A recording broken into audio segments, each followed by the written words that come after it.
சென்னை உயர்நீதிமன்ற வழக்கறிஞர் சங்க தேர்தலில் துணைத் தலைவர் பதவிக்கு நான் போட்டியிடுறேன். வர 29/4/2026 அன்று இந்த தேர்தல் நடைபெற இருக்கிறது. இந்த தேர்தல் நடைபெறும் போது கூபாரதி என்கிற நான் போட்டியிடுறேன். என்னை பற்றி ஒரு சின்ன அறிமுகத்தை நான் வாக்காளர்களுக்கு வெளிப்படுத்தணும்னு நினைக்கிறேன். நான் 98 வரை அம்பத்தூரில் இருக்கக்கூடிய ராமசாமி மேல்நிலைப் பள்ளியில் தமிழ் வழி கல்வியில் +2 வரைக்கும் படித்தேன்.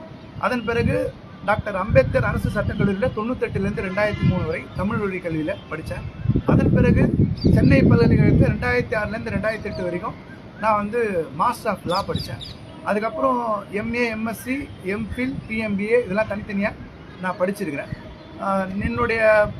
நான் கற்றது படித்தது எல்லாமே தமிழ் வழி கல்வியில் தான் வந்திருக்கேன். நான் பொருளாதாரத்தில் மேம்படுத்த வகுப்பிலிருந்து நான் வரல. என்னோடய குடும்பம் ஒரு நடுத்தர குடும்பம்.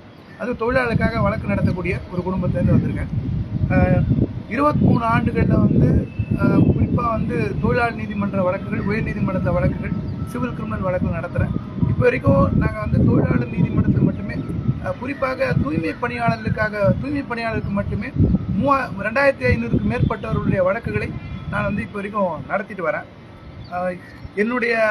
நான் தேர்தலில் நிற்கக்கூடிய பங்களிப்பு என்பது, இங்கே சென்னை உயர்நீதிமன்ற வழக்கறிஞர் சங்கத்தை 5762 வழக்கறிஞர் இருக்காங்க. அந்த வழக்கறிஞர் அத்தனை பேருக்கும் சாதி, மத, கட்சி வேறுபாடின்றி அனைவருக்கும் வழக்கறிஞர் நலனுக்காக செயல்பட வேண்டும் என்பது என்னோட முழு விருப்பம்.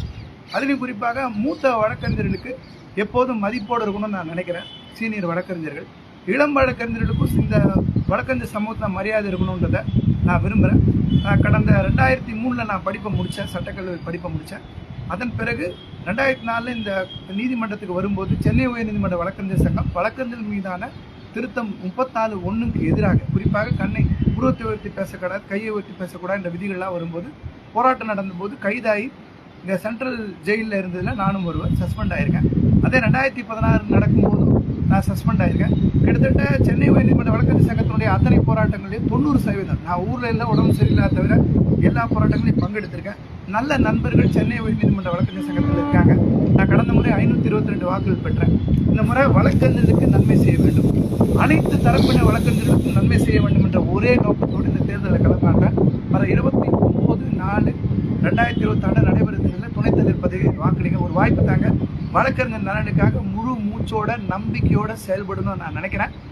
அடுத்தடுத்த பகுதிகளில் நான் நாளையிலிருந்து எந்த கோரிக்கைகளுக்காக நிற்கிறேன்றதை நான் வெளியிடணும்னு இருக்கேன். வெற்றி பெற வேண்டும் என்று நினைக்கக்கூடிய நண்பர்கள் இந்த செய்தியை, என்னை பற்றிய குறிப்பு செய்தியை வெளியிடுமாறு மிகவும் அன்புடன் கேட்டுக்கொள்கிறேன். நன்றி.